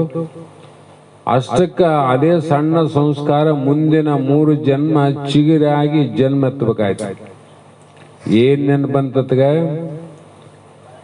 ತನ್ನ ಕೈ ಹಿಡಿದ ಹೆಂಡತಿ ಅಲ್ಲ, ತನಗೆ ಹುಟ್ಟಿದಂತ ಮಕ್ಕಳಲ್ಲ, ತನಗೆ ಹುಟ್ಟಿದಂತ ಮೊಮ್ಮಕ್ಕಳಲ್ಲ, ಬಂಧುಗಳಲ್ಲ, ಬೀಗರಲ್ಲ, ಬಿಜ್ಜರಲ್ಲ, ಏನು ಒಡವೆ ಅಲ್ಲ, ವಸ್ತ್ರ ಅಲ್ಲ, ಬರೇ ಸಾಮಾನ್ಯವಾದ ಒಂದು ಚಿಗರಿಯ ಮೇಲೆ ಇಟ್ಟಂತ ಮೋಹ ಮುಂದಿನ 3 ಜನ್ಮದಲ್ಲಿ ಚಿಗರಿಯಾಗಿ ಆತ ಹುಟ್ಟಬೇಕಾಯ್ತು, ಜನನ ಮರಣಕ್ಕೆ ಗುರಿ ಆಗ್ಬೇಕಾಯ್ತು. ಅಂದ್ರೆ ನಮಗೆ ಲೆಕ್ಕ ಹಾಕ್ರಿ, ನಾವು ಸುಮ್ಮನೆ ಮಾತಾಡಿದ್ರೆ ಮುಕ್ತರಾಗ್ತೀವಿ, ನಾವು ಮಾತಾಡಿದ್ರೆ ಸಾಧ್ಯ ಅದ? ಅದಕ್ಕೆ ಬಹಳ ವಿಚಾರ ಮಾಡಿ ಏನು ಕಳ್ಕೋಬೇಕು ಅಂದ್ರೆ ಮೋಹವನ್ನು ಕಳ್ಕೋಬೇಕು ಅಷ್ಟೇ. ಮೋಹ ಬರೇ ಮೋಹ ಎಂದು ಮೋಹೇವ ಮಹಾಮೃತ್ಯು. ಮೋಹ ಅಂದ್ರೆ ಪ್ರೇಮ ಇಟ್ಟಿವಲ್ಲ, ಇವರು ಅಷ್ಟೇ ನನ್ನವರು, ಇವ್ರು ನನ್ನವರಲ್ಲ, ಇವರು ಚಲೋ ಇರಬೇಕು, ಇವ್ರು ಹೆಂಗನ ಹಾಳಾಗಿ ಹೋಗ್ಬೇಕು, ನನ್ನವರು ನಾನು ನನ್ನವರು ನಾನು ನನ್ನವರು ಅಂತ ಏನು ಹೊರಟಿವಲ್ಲ, ಇವ್ರು ಯಾರು ನಮ್ಮಿಂದ ಬರೋರಲ್ಲ, ಯಾರು ನನ್ನವರಲ್ಲ. ಕೆಲವೊಂದು ಮನೆಯೊಳಗ ಹಣೆ ಬರ ಸುಮಾರಿದ್ರೆ ಇರುವಾಗನೇ ಹೊತ್ತುವರೆಗೆ ಹಾಕ್ತಾರೆ, ಬದುಕಿದಾಗನೆ. ಎಷ್ಟು ಮಂದಿ ಹೋಗಿಲ್ಲ ವೃದ್ಧಾಶ್ರಮಕ್ಕೆ? ಯಾಕ ಅಂದ್ರೆ ನಿನ್ನ ಹಣೆ ಬರ ಸುಮಾರದಲ್ಲ, ಇರುವಾಗನೇ ನಿನ್ನೆ ಬಿಡ್ತಾರಂದ್ಮೇಲೆ ಸತ್ತ ಮೇಲೆ ಯಾರು ಬರ್ತಾರೋ ತಮ್ಮ? ಸತ್ತ ಮೇಲೆ ಯಾರಿಗೆ ಯಾರು ಅಂತ ಇದ್ದಾಗ ಬರೋರಿಲ್ಲ, ಸತ್ತ ಮೇಲೆ ಬರ್ತಾರೆ ಏನಾರನ್ನ. ಮತ್ತೆ ಏನು ಮಾಡ್ಬೇಕ್ರಿ? ಜಗತ್ತಿನಲ್ಲಿ ಬಂದಿವಿ ಅಂದಮೇಲೆ ಅದಕ್ಕೆ ಮಹಾತ್ಮರು ಹೇಳು ಅನಿತ್ಯಾನಿ ಶರೀರಾಣಿ. ಶರೀರ ಅನಿತ್ಯ. ಯಾವ ಶರೀರ ಯಾರ್ದು ಯಾವಾಗ ಹೇಳ್ದಂಗೆ ಹೋಗ್ತದೋ ಗೊತ್ತಿಲ್ಲ ನೋಡ್ರಿ. ಯಾವಾಗ ಹೋಗ್ತದೋ ಗೊತ್ತಿಲ್ಲ. ಅದಕ್ಕೆ ಶರೀರ ಅನಿತ್ಯ ಅದ. ಶರೀರಕ್ಕೆ ಸಂಬಂಧಪಟ್ಟಂತ ಇನ್ನೂ ಬಹಳ ಅವಲ್ಲ. ಧನ ಕನಕ ಆಸ್ತಿ ಅಂತಸ್ತು ಇವೆಲ್ಲವೂ ಕೂಡ ಅನಿತ್ಯ. ಅನಿತ್ಯ ಅಂದ್ರೆ ಯಾವಾಗಲೂ ಒಂದೇ ಸಮಯ ಇರವಲ್ಲ ಇವು. ಒಮ್ಮೆ ಬರ್ತಾವ, ಒಮ್ಮೆ ಹೋತಾವ, ಒಮ್ಮೆ ಬರ್ತಾವ, ಒಮ್ಮೆ ಹೋತಾವ ಇವು. ಆದರೂ ಕೂಡ ಎಲ್ಲವೂ ಶರೀರ ಮೊದಲುಗೊಂಡು ಎಲ್ಲ ಅನಿತ್ಯ. ಇದು ನಿತ್ಯವಾದದ್ದು ಯಾವುದು ಅಂದ್ರೆ ಯುಹೋ ಅಂದ್ರು. ಯುಹೋ ಅಂದ್ರೆ ಅದು ಹುಟ್ಟಲಾರ್ದ, ವಿಕಾರ ಆಗಲಾರ್ದ, ಸಾಯಲಾರ್ದ, 3 ಕಾಲ ಸ್ಥಿರವಾಗಿ ಯಾವುದು ಇದೆಯೋ ಅದು ದೇವರು ಅಂತ. ಅದೊಂದೇ ಸತ್ಯ. ಮತ್ತೆ ಇದಂತೂ ಅನಿತ್ಯ ಅದ, ಅದು ಸತ್ಯ ಅದ. ನಿನ್ನ ಕೆಲಸ ಏನಾದ ಇಲ್ಲಿ? ನೀ ಏನ್ ಮಾಡೋದಿದ್ದೆ ಅಂತ. ಇದನ್ನ ಉಳಿಸ್ಬೇಕು ಅಂದ್ರೆ ಇದು ಉಳಿಯೋದಲ್ಲ. ಅದು ಇರೋದನ್ನ ಹಾಳು ಮಾಡ್ಬೇಕಂದ್ರೆ ಎಂದು ಹಾಳಾಗೋದಲ್ಲ. ಸತ್ಯ ಹಾಳಾಗ್ತದೆ. ನೀನು ಎಷ್ಟೇ ಪ್ರಯತ್ನ ಮಾಡಿದ ಹಾಳಾಗೋದಿಲ್ಲ. ಯಾಕಂದ್ರೆ ಸಾಕೆ ಅನಿಸದ, ಸವಿಯದ, ಜೋಕೆ ಗುಂದದ. ಅದು ನಮ್ಮ ನಿಮ್ಮಂಗ ತೋರೋದಲ್ಲ, ತೋರ್ಲಾರ್ದ ನಮ್ಮಲ್ಲಿ ಇರೋದು. ನಿಂದೇನು ಕೆಲಸ ಅದ? ಏನು ಕೆಲಸ? ಕರ್ತವ್ಯ. ಏನು ಕರ್ತವ್ಯ ಅದ ನಿಂದು ಅಂದ್ರೆ ಧರ್ಮ ಸಂಗ್ರಹ ಅಂದ್ರು. ಈ ಜನ್ಮದಲ್ಲಿ ಬಂದು ಹುಟ್ಟಿವಿ ಮಾನವರಾಗಿ. ಏನು ಮಾಡು ಅಂದ್ರೆ ಇಷ್ಟು ಧರ್ಮ ಸಂಗ್ರಹ ಮಾಡು, ಇಷ್ಟು ಪರೋಪಕಾರ ಮಾಡು, ಪುಣ್ಯ ಕಾರ್ಯಗಳನ್ನು ಮಾಡು, ದಾನ ಧರ್ಮಾದಿಗಳನ್ನು ಮಾಡು. ಮತ್ತು ನೀನು ಭಕ್ತಿ ಭಾವದಿಂದ ಒಡಗೂಡಿ ಒಬ್ಬ ಶುದ್ಧವಾದಂಥ ಶ್ರೋತ್ರಿಯ ಬ್ರಹ್ಮಶ್ರ ಸದ್ಗುರಿ ಶರಣಾಗತನಾಗಿ ನಾನ್ಯಾರು? ಏ ಭಗವಂತ, ನಾನು ಬಂದಿನಲ್ಲ ಈ ಜಗತ್ತಿಗೆ, ನಾನು ಯಾರಂತ ಎಂದನ್ನು ಕೇಳಿದ್ದೆ ನೀನು? ಯಾರನ್ನು ಕೇಳಿ ನಾನು ಕಲ್ಲಪ್ಪ ಮಲ್ಲಪ್ಪ ಎಲ್ಲಪ್ಪ ಅಂತೀವಿ. ಕಲ್ಲಪ್ಪ ಮಲ್ಲಪ್ಪ ಎಲ್ಲಪ್ಪ ಆದದ್ದು ಯಾವಾಗ? ತಾಯಿ ಗರ್ಭದಿಂದ ಹೊರಗೆ ಬರುತ್ತಾನ ಕಲ್ಲಪ್ಪಲ್ಲ, ಮಲ್ಲಪ್ಪಲ್ಲ, ಎಲ್ಲಪ್ಪಲ್ಲ, ಏನಲ್ಲ. ನಾವಲ್ಲಿ ಬ್ರಾಹ್ಮಣ ಅಲ್ಲ, ಶೂದ್ರ ಅಲ್ಲ, ಕ್ಷತ್ರಿಯ ಅಲ್ಲ, ವೈಶ್ಯ ಅಲ್ಲ. ತಾಯಿ ಗರ್ಭದಿಂದ ಬಂದ 15 ದಿವಸಕ್ಕೆ 3 ತಿಂಗಳಕ್ಕೆ ಕಲ್ಲಪ್ಪನ ಆಗ್ಬೋದು, ಮಲ್ಲಪ್ಪನ ಆಗ್ಬೋದು, ಎಲ್ಲಪ್ಪನ ಆಗ್ಬೋದು. ತೊಟ್ಲಾಗಿಟ್ಟ ಮೇಲೆಲ್ಲ ನೀ ಎಲ್ಲಪ್ಪ ಮಲ್ಲಪ್ಪ ಆದದ್ದು. ತೊಟ್ಟಲಾಗಿ ಇಡೋದಕ್ಕಿಂತ ಮುಂಚೆ ನೀನು ಯಾರು ಗೊತ್ತಿಲ್ಲ. ಅದು ಉತ್ತರನಲ್ಲಿ ಯಾರಿಗೆ? ನಿಮಗಷ್ಟೇ ಅಲ್ಲ, ಹಡದ ತಂದೆ ತಾಯಿ ಗೊತ್ತಿಲ್ಲ. ಏನಮ್ಮ ಅಂದ್ರೆ ಹೆಣ್ಣು ಗಂಡ ಅಂತ ಹೇಳಿದ್ವಿ ವಿನಃ ಮಲ್ಲಮ್ಮ ಕಲ್ಲಮ್ಮ ಅಂತ ಹೇಳ್ಯಾರ ಇಲ್ಲ. ಹೆಣ್ಣು ಗಂಡು. ಮತ್ತೆ ಅದು ಹೆಣ್ಣು ಗಂಡು ಯಾವುದೋ ದೃಷ್ಟಿಯಿಂದ ಹೇಳಿದ್ರು? ಅದಕ್ಕೆ ಲಕ್ಷಣ ಆಕಾರದಿಂದ ಲಿಂಗ, ಸ್ತ್ರೀಲಿಂಗ ಪುಲ್ಲಿಂಗ ಅಂತಕ್ಕಂಥ ಲಿಂಗ ಭೇದದಿಂದ ಒಂದು ಗಂಡು ಒಂದು ಹೆಣ್ಣು ಅಂತ ಆಯ್ತು. ಕಲ್ಲಪ್ಪ ಮಲ್ಲಪ್ಪ ಅದ್ಯಾವಾಗ? ತೊಟ್ಲಾಗ ಹಾಕಿದಾಗ ಇವ್ರಿಟ್ಟ ಹೆಸರು ಅದೇ ಮೊದಲೇ ಇಟ್ಕೊಂಬಂದಿದ್ದು. ಇವ್ರಿಟ್ಟಿದ್ದು ಬರ್ಲಿ. ಎಲ್ಲಿದ್ದ ಬಂದಿ? ತಾಯಿ ಗರ್ಭದಿಂದ ಬಂದಿ. ತಾಯಿ ಗರ್ಭದಿಂದ ಬಂದಿರಲ್ಲ ಒಪ್ಪೋಣ. ತಾಯಿ ಗರ್ಭಕ್ಕೆ ಎಲ್ಲಿಂದ ಬಂದ್ರಿ? ಇಲ್ಲಿ ಮುಗೀತು ನಮ್ಮ ಸಂತೆ. ಭಾಳ ನಾವು ಪ್ರವಚನ ಮಾಡ್ತೀವಿ, ಭಾಳ ತಿಳ್ಕೊಂಡು ಬಂದ್ರೆ ಇಲ್ಲಿಗೆ ಮುಗೀತು. ಗಾಡೆನೇ ಬರ್ತದ. ಮಹಾತ್ಮನ ಬಿಟ್ಟು ಗಾಡೆ ಬಂತು. ಏನ್ ಪ್ರಶ್ನೆನೇ ತಪ್ಪಾದಲ್ಲ. ನೀವು ತಾಯಿ ಗರ್ಭದಿಂದ ಬಂದ ಮೇಲೆ ಮುಗಿತಾರ. ಅಲ್ಲಿಗೆ ಎಲ್ಲಿಂದ ಬಂದ್ರಿ ಎಂಬುದು ಪ್ರಶ್ನೆ ತಪ್ಪಾದಂದ್ರೆ ಮೂರ್ಖ ಅಂತಾರ. ನಮ್ಮ ಶರಣರು ದೇವದೂರಿಂದ ಬಂದಾರ, ಇಲ್ಲಿ ಬಂದಾರಿಲ್ಲ. ಇಲ್ಲಿ ಬರ್ಬೇಕಾಗಿದ್ರೆ ದೇವದುರ್ಗದಿಂದ ಬಂದಾರಿಲ್ಲ, ದೇವದುರ್ಗದಾಗ ಮೊದಲು ಅಲ್ಲಿ ಬಂದಾರ, ಅದಕ್ಕಾಗಿ ಅಲ್ಲಿಂದ ಇಲ್ಲಿ ಬರಕ್ ಸಾಧ್ಯ ಆಯ್ತು. ಅಲ್ಲಿಗೆ ಬಂದಿದ್ದಿಲ್ಲ ಅಂದ್ರೆ ಇಲ್ಲಿಗೆ ಹೆಂಗ್ ಬರ್ತದ್ರು ಅವ್ರು? ಮತ್ತೆ ತಾಯಿ ಗರ್ಭದಿಂದ ಬಂದ್ರೆ ಸರಿ, ತಾಯಿ ಗರ್ಭಕ್ಕೆ ಎಲ್ಲಿಂದ ಬಂದಿರ್ಬೇಕಲ್ಲ, ಅಲ್ಲಿ ಬಂದಿದ್ರೆ ಇಲ್ಲಿ ಬರಕ್ ಬರ್ತದ. ಇಲ್ರಪ್ಪ ಗೊತ್ತಿಲ್ಲ. ಈಗ ಗೊತ್ತಿಲ್ಲ ಅಂಬೋದು ಒಂದನೇ ಅಜ್ಞಾನ.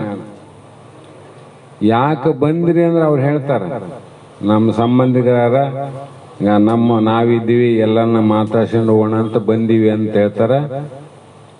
ಇದು ಸರಿನೇ. ಎಲ್ಲಿಂದ ಬಂದ್ರಿ? ದೇವದುರ್ಗದಿಂದ. ಯಾಕೆ ಬಂದ್ರಿ? ಇಂಥದಕ್ಕೆ ಬಂದೀವಿ. ಮತ್ತೆ ಎಲ್ಲಿಗೆ ಹೋಗ್ತೀರಿ? ಇಂಥಲ್ಲಿಗೆ ಹೋಗ್ತು ಅಂತಾರ. ಇದು ಸರಿ ಇಲ್ಲ. ನಾವು ತಾಯಿ ಗರ್ಭಕ್ಕೆ ಎಲ್ಲಿಂದ ಬಂದ್ರಿ ಅಂದ್ರೆ ಗೊತ್ತಿಲ್ಲ, ಯಾಕೆ ಬಂದೀವಿ ಈ ಜಗತ್ತಿಗೆ ಅನ್ನೋದು ಗೊತ್ತಿಲ್ಲ. ಈ ದೇಹ ಹೋದ್ಮೇಲೆ ನೀ ಎಲ್ಲಿಗೆ ಹೋಗ್ತಿದ್ದಿ ಅದು ಗೊತ್ತಿಲ್ಲ.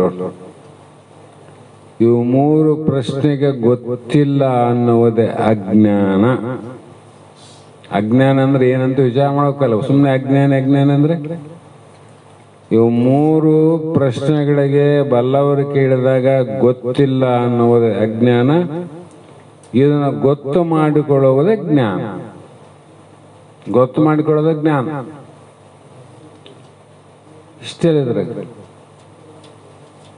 ಇದು ಯಾರು ಗೊತ್ತು ಮಾಡಿಕೊಳ್ಳುತ್ತಾರ ಅವರು ಮುಮುಕ್ಷುಗಳು, ಗೊತ್ತು ಮಾಡಿಕೊಡುವವರಿಗೆ ಗುರುಗಳು ಅಂತ ಕರೆದರು. ಇದು ಬರಬೇಕಲ್ಲ, ಅವನ ಅನುಭವಕ್ಕೆ ಬರೋಂಗೆ ಹೇಳ್ಬೇಕು. ಸುಮ್ಮನೆ ಅನುಭವಕ್ಕೆ ಅಲ್ಲಿಂದ ಬಂದಿ ಅಂತ ಹೇಳಿದ್ರೆ ಏನರ್ಥ? ಅಲ್ಲಿಂದ ಎಲ್ಲಿದ್ದಿ? ಅಲ್ಲಿಂದ ಹೋಗಲ್ಲ, ಹಿಂದಕ್ಕೆ ಹೋಗ್ಬೇಕಲ್ಲ. ಅದಕ್ಕಿಂತ ಮುಂಚಿತವಾಗಿ ತಂದೆಯ ಓತು ಅಂದ್ರೆ ತಾಯಿಯ ರಕ್ತದಲ್ಲಿ, ತಂದೆಯ ವೀರ್ಯದಲ್ಲಿ ಇದ್ದಿ ನೀನು. ಆ ತಂದೆಯ ವೀರ್ಯದಲ್ಲಿ ಹೇಗೆ ಬಂದಿ? ಔಷಧಿಯಾಗಿ ಏನ್ ಕಾಳುಗಳವ ಅದರಲ್ಲಿ ಇದ್ದಿ. ಅಲ್ಲಿ ಬರ್ಬೇಕಾದ್ರೆ ಎಲ್ಲಿದ್ದ ಬಂದಿ? ಭೂಮಿ ತತ್ವ, ಜಲತತ್ವ, ವಾಯುತತ್ವ, ಆಕಾಶ ತತ್ವ, ಅಗ್ನಿ ತತ್ವ, 5 ತತ್ವಗಳಲ್ಲಿ ಇದ್ದಿ. ಅಲ್ಲಿಗೆಲ್ಲಿದ್ದ ಬಂದಿ? ತ್ರಿಗುಣಾಹಂಕಾರದಲ್ಲಿ ಇದ್ದಿ. ಅಲ್ಲಿಗೆಲ್ಲಿದ್ದ ಬಂದಿ? ಮಹಾತತ್ವದಿಂದ ಬಂದಿ. ಮಹಾತತ್ವ ಎಲ್ಲಿಂದ ಬಂದಿ? ಮಾಯೆಯಿಂದ ಬಂದಿ. ಮಾಯೆಗೆ ಎಲ್ಲಿಂದ ಬಂದಿ? ಬ್ರಹ್ಮನಿಂದ ಬಂದಿ. ಅಂದ್ರೆ ಆ ಬ್ರಹ್ಮನೇ ಈಗ ಇಷ್ಟೆಲ್ಲ ಅಜ್ಞಾನಕ್ಕೆ ಒಳಗಾಗಿ ಸಣ್ಣವನಾಗಿ ತಾಯಿಯ ಗರ್ಭಕ್ಕೆ ಬಂದು ನಾ ಜೀವ ಅಂತ ಹೇಳಕತ್ತೀನಿ ನೋಡ್ರಿ. ಇದಕ್ಕೆ ಯಾವ್ದು ಬೀಜ? ಬ್ರಹ್ಮನೇ ಬೀಜ ಆಯ್ತಿಲ್ಲ. ಬ್ರಹ್ಮನೇ ಬೀಜ ಆದ್ಮೇಲೆ ಬೀಜದಲ್ಲಿ ಇದ್ದ ಬೆಳೆ ಇರ್ತದಲ್ಲ, ಮೊದಲು ಹೇಳಿ ನಾನು. ಬೀಜದಲ್ಲಿ ಏನದ? ಕಹಿ ಇದ್ರೆ ಕಹಿ ಇರ್ತದ, ಸಿಹಿ ಇದ್ರೆ ಸಿಹಿ ಇರ್ತದ, ಹುಳಿ ಇದ್ರೆ ಹುಳಿ ಇರ್ತದ. ಬೀಜದಲ್ಲಿ ಇದ್ದದ್ದೇ ಇರ್ಬೇಕು. ಮತ್ತೆ ಬ್ರಹ್ಮದಿಂದ ಬೀಜ ಅಂದ್ಮೇಲೆ ಈ ದೇಹದಾಗ ಏನದ? ಬ್ರಹ್ಮನೇ ಅನ. ನಾವೆಲ್ಲ ಬ್ರಹ್ಮ ಸ್ವರೂಪಗಳೇ. ಆದ್ರೆ ಅದನ್ನ ತಿಳಿಯಲಾರ್ದ ನಾವೇನ್ ತಿಳ್ಕೊಂಡಿವಿ? ಅಲ್ಪಜ್ಞರಾಗಿ ನಾ ಜೀವನಪ್ಪ, ನಾ ಹುಟ್ಟವನು, ನಾ ಸಾಯವನಂತ ದೇಹವನ್ನ ನೋಡಿ ದೇಹ ಹುಟ್ಟಿದ್ರೆ ದೇಹ ಹುಟ್ಟಿತು, ದೇಹ ಬೆಳೆದ ದೇಹ ಬೆಳೆತು, ದೇಹ ಮುಪ್ಪಾದ ನಾ ಮುಪ್ಪಾದೆ, ದೇಹ ಸತ್ತು ಹೋದ್ರೆ ನಾ ಸಾಯ್ತೇನೆ ಅಂತ ನಾವು ತಿಳ್ಕೊಂಡಿವಿ. ಇವೆಲ್ಲ ದೇಹದ ಧರ್ಮಗಳ ವಿನ ಬ್ರಹ್ಮನ ಧರ್ಮಗಳಲ್ಲ. ಯಾಕ? ಬ್ರಹ್ಮ ಹುಟ್ಟವನಲ್ಲ, ಬ್ರಹ್ಮ ಸಾಯವನಲ್ಲ, ಬ್ರಹ್ಮನಿಗೆ ವಿಕಾರಿಲ್ಲ. ಆ ಕಾರಣಕ್ಕಾಗಿ ಇಲ್ಲಿ ಮಹಾತ್ಮರು ವರಮುಮುಕ್ಷಾದಿಗಳಿಗೆ ಕರ್ಮ ನಿರತ, ಆ ಪರಮಾರೂಢನಿಗೊಂದು ಕ್ರಿಯೆ ಇಲ್ಲ. ಅದಕ್ಕೆ ಆರೂಢನಾಗಿ ತನ್ನನ್ನ ತಾನು ತಿಳ್ಕೊಂಡೋದವನು ಮತ್ತೆ ಮುಂದೆ ಹುಟ್ಟಕ್ಕೆ ಬೀಜ ಆಗುವಂತ ಯಾವ ಕರ್ಮಗಳನ್ನು ಮಾಡಂಗಿಲ್ಲ. ಅವನು ಪಾಪದ ಕಾರ್ಯ ಮಾಡಂಗಿಲ್ಲ, ಪುಣ್ಯ ಕಾರ್ಯನೂ ಮಾಡಂಗಿಲ್ಲ. ಪಾಪ ಪುಣ್ಯವನ್ನೇ ಮೀರಿದ ಜ್ಞಾನವನ್ನ ಸಂಪಾದನೆ ಮಾಡಿಕೊಂಡು ಆತ ಶರೀರ ಇರೋತನ ಉಪಾಧಿಯಿಂದ ನಿಮ್ಮ ಕಣ್ಣಿಗೆ ಕಾಣ್ತಾನ. ಈ ಶರೀರ ಬಿದ್ದು ಹೋದ ಮೇಲೆ ನಿಮ್ಮ ಕಣ್ಣಿಗೆ ಕಾಣಂಗಿಲ್ಲ, ಅವನಿರ್ತಾನ ನೋಡ್ರಿ. ನೀವು ಕಣ್ಣಿಗೆ ಕಾಣಂಗಿಲ್ಲ. ಯಾಕಂದ್ರೆ ಇದಕ್ಕೆ ಆಕಾರ ಕಣ್ಣಿಗೆ ಕಾಣ್ತದ, ನಿರಾಕಾರ ದೇವರು ಕಣ್ಣಿಗೆ ಕಾಣಂಗಿಲ್ಲ. ಅದಕ್ಕೆ ಆ ಜೀವಾತ್ಮನು ನಿರಾಕಾರನ, ಪರಮಾತ್ಮನು ನಿರಾಕಾರ. ಪರಮಾತ್ಮಗೆ ಆಕಾರ ಅದೇನು? ಪರಮಾತ್ಮಗೆ ಆಕಾರ ಇಲ್ಲ ಅಂದ್ರೆ ಜೀವಾತ್ಮಗೆ ಆಕಾರ ಇಲ್ಲ. ಉಪಾದಿಯಿಂದ ನಮಗೆ ಆಕಾರ ಕಾಣ್ತದ. ಅವಿದ್ಯಾ ಉಪಾದಿಯಿಂದ ಜೀವಾತ್ಮ, ವಿದ್ಯಾ ಉಪಾದಿಯಿಂದ ಪರಮಾತ್ಮ. ಅವು ಎರಡು ಉಪಾಧಿ ಕೆಟ್ಟಿತು ಅಂದ್ರೆ ಅದು ಏಕಾತ್ಮ, ಅವನೇ ಪರಬ್ರಹ್ಮ. ಹೊಲದಾಗ ನೀರಾವರಿ ಹೊಲ ಇರ್ತಾವ, ಒಂದು ಒಡ್ಡ ಹಾಕಿರ್ತಾರ, 1 ಎಕರೆಗೆ 2 ಮಡಿ ಮಾಡ್ತಾರ, ಕೆಲವು ಒಂದೊಂದು ಮಾಡ್ತಾರ. 2 ಎಕರೆಗೆ 3 ಮಡಿ ಅದು ಅಂತ ಇಟ್ಗಾರೆ, 2 ಸಣ್ಣ ಅದು ಒಂದು ದೊಡ್ಡದಾಯ್ತು. ಆದ್ರೆ 2 ಎಕರೆ ಅದು ಏನಿತ್ತು ಅಂದ್ರೆ ಒಂದೇ ಇತ್ತಲ್ಲ, ಆದ್ರೆ 2 ಪಟ್ಟಿ ಆಗ್ಯಾವಂದ್ರೆ 2 ಕಾಣ್ತವಲ್ಲಿ, ಆ 2 ಒಂದಿಗೆ ನೀ ಒಂಡು ಒಡ್ಡ ಅದಲ್ಲ, ಆ ಒಡ್ಡ ಏನ್ ಮಾಡ್ದ, ಒಂದನ್ನೇ 2 ಮಾಡಿತ್ತು ನೋಡ್ರಿ. ಇದ್ರಾಗ ನೀರಾವ ದೊಡ್ಡ ಮಾಡಿ ಒಂದು ಸಣ್ಣ ಮಾಡಿ ಆಗ್ಯದ. ದೊಡ್ಡದು ಹೊಲ ಸಣ್ಣದು ಹೊಲ ಆಗಿಲ್ಲ, ಸಣ್ಣದನ್ನ ದೊಡ್ಡದನ್ನ ಮಾಡಿದ್ದು ನಡುವ ಹೊಡ್ಡದು. ದೊಡ್ಡ ಮಡೆಗೆ ಜಾಸ್ತಿ ನೀರು ನಿಂತು ಒಂದು ದೊಡ್ಡ ಮಡೆ ಅಂದ್ವಿ, ಕಡಿಮೆ ನೀರಿದ್ದು ಸಣ್ಣ ಮಡೆ ಅಂದ್ವಿ. ಉಪಾಧಿ ದೊಡ್ಡದಕ್ಕೆ ಪರಮಾತ್ಮ ಅಂದ್ವಿ, ಉಪಾಧಿ ಸಣ್ಣದಕ್ಕೆ ಜೀವಾತ್ಮ ಅಂದ್ವಿ. ಇದು ಅಳತೆಗೆ ಬಂದ ಶರೀರ ಸಣ್ಣದಲ್ಲಿ ಇರೋದ ಕಾರಣಕ್ಕ ಅವನ್ ದೊಡ್ಡ ಭಗವಂತ ಅವನೇನ್ ಕಾಣ್ತಾನ, ಸಣ್ಣವನ್ ಕಾಣ್ತಾನ ಜೀವಾತ್ಮನಾಗಿ. ನೀರು ಸಣ್ಣದು ದೊಡ್ಡದು, ಅದೇನು ಸಣ್ಣದು ದೊಡ್ಡದು ಮಾಡಿದ ಯಾವುದು, ನಡುವ ಉಪಾಧಿ ಒಡ್ಡು. ಅದಕ್ಕೆ ಪರಮಾತ್ಮ ಜೀವಾತ್ಮ ಸಣ್ಣವರು ದೊಡ್ಡವರಲ್ಲ, ಇವರಿಬ್ಬರು ಸಮಾನರು. ಏಕಂದ್ರೆ ಏನು ಸಮ ಅಂತ ಅಂದಾಗ ನಮ್ಮ ದೃಷ್ಟಿಯಲ್ಲಿ ಸಣ್ಣವರು ದೊಡ್ಡವರು ಕಾಣೋದಕ್ಕೆ ಮಾಯೆ ಅನ್ನುವಂಥದ್ದು ಇಲ್ಲಿ ಒಡ್ಡು ಹಾಕ್ಯಾರ. ಮಾಯೆ ಒಡ್ಡಾಕಿ ಅವನು ದೊಡ್ಡವನು, ಇವನು ಸಣ್ಣವನು, ಅವನು ಕೊಡವನು, ನಾ ಬೇಡವನು ಅಂತ.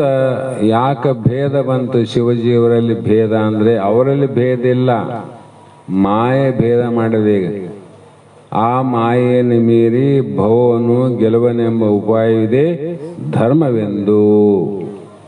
ಅದಕ್ಕೆ ನಿಜಗಳು ಹೇಳಿದ್ರು, ನಾವೆಲ್ಲರೂ ಹುಟ್ಟಿ ಬಂದದ್ದು ಯಾಕಂದ್ರೆ ಅದೇ ನೋಡು, ನಾವು ಬಂದದ್ದು ಅದನ್ನು ಬಿಟ್ಟಿವಿ, ಏನೇನ ಮಾಡಕತ್ತೀವಿ. ಏನೇನ ಮಾಡಿದ್ರು ಕೂಡ ಏನನ್ನ ಇಟ್ಟು ತಗೊಂಡೋಗಿವೆ. ಏನಿಲ್ಲ, 10 ಅಂತಸ್ತು ಮನೆ ಕಟ್ಟಿದವನು, 10 ಎಕರೆ ಭೂಮಿ ಇದ್ದವನು ಇಲ್ಲೇ ಬಿಟ್ಟಾನ. ಸಣ್ಣ ಗುಡಿಸಲು 1 ಎಕರೆ ಹೊಲ ಇದ್ದವನು ಇಲ್ಲೇ ಬಿಟ್ಟಾನ. ಸ್ವಲ್ಪ ಆದ್ರೆ ಇವನು ಯಾಕೆ ಒಯ್ಯವಂತ ಬಿಟ್ಟಾನ್ರಿ, ಆ ಪ್ರಶ್ನೆ ಬೇರೆ. ಬಹಳ ಆದಲ್ಲ, ಅವ್ರು ಯಾಕೆ ಒಯ್ಲಿಲ್ಲಪ್ಪ, ಸ್ವಲ್ಪ ಆದ್ರೆ ಇರ್ಲಿ ಬಿಡ ಅಂತ ಬಿಟ್ಟು ಹೋದ ಅವನು, ಒಪ್ಪಣ. ಬಹಳ ಆದ್ರೆ ಅವ್ರು ಯಾಕೆ ಬಿಟ್ಟು ಹೋದ್ರು? ತಗೊಂಡು ಹೋಗಕ್ ಬಂದಿದ್ರೆ ಯಾರು ಬಿಡ್ತದ ಜಗತ್ನಾಗ? ಎಲ್ಲ ಕುಟಿಲ ಪ್ರಪಂಚ. ಮಕ್ಕಳಿಗೆ ಬಿಟ್ಟಿವಪ್ಪ, ಒಯ್ಯಕ್ಕೆ ಬರಂಗಿಲ್ಲ, ಸುಮ್ಮನೆ ಮಕ್ಕಳ ಹೆಸರು ಹೇಳ್ತೀವಿ ನಾವು. ತಗೊಂಡು ಹೋಗಿ ಬಂದ್ರೆ ಮಕ್ಕಳಿಗೂ ಬಿಡೋರಲ್ಲ, ಮಕ್ಕಳಿಗೆ ಮೋಸ ಮಾಡೋ ಮಂದಿ ನಾವು.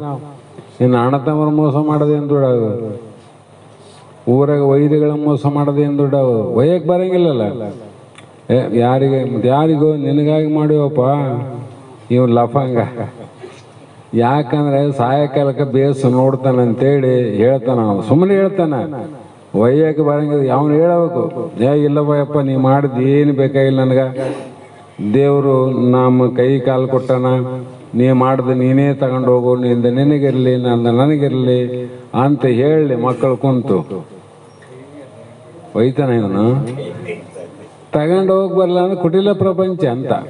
ಹಾಗಾಗಿ ಇದು ನಾವು ಹುಟ್ಟು ಸಾವನಿಗಿದೀವಿಕಾದ್ರೆ ಯಾವ ಕರ್ಮವನ್ನು ಮಾಡಲಾರ್ದೆ ನಿಷ್ಕಾಮದಿಂದ ಆತ್ಮಜ್ಞಾನ ಸಾಧನೆಯನ್ನು ಮಾಡಿಕೊಂಡು ಮುಕ್ತರಾಗಬೇಕಂತ ಹೇಳ್ತಾ, ಇಲ್ಲಿಗೆ ಸಮಯ ಆದ ಕಾರಣ ಇವತ್ತಿನ ಶಾಸ್ತ್ರದ ವಾಕ್ಪುಷ್ಪಗಳನ್ನು ಗುರುಪಾದಕ್ಕೆ ಸಮರ್ಪಿಸಿ ಧನ್ಯರಾಗೋಣ.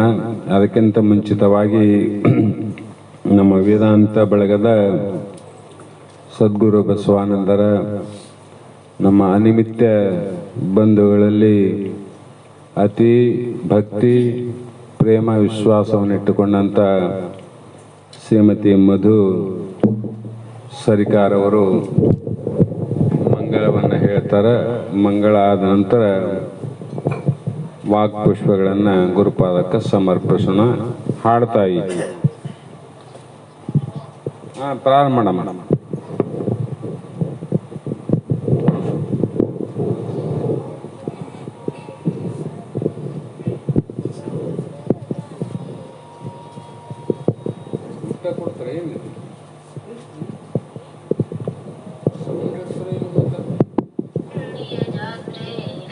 ಸಿದ್ಧಾರೂಢರ ಜಾತ್ರೆ ಏನ ಚಂದ ಶಿವರಾತ್ರಿಯ ಜಾತ್ರೆ.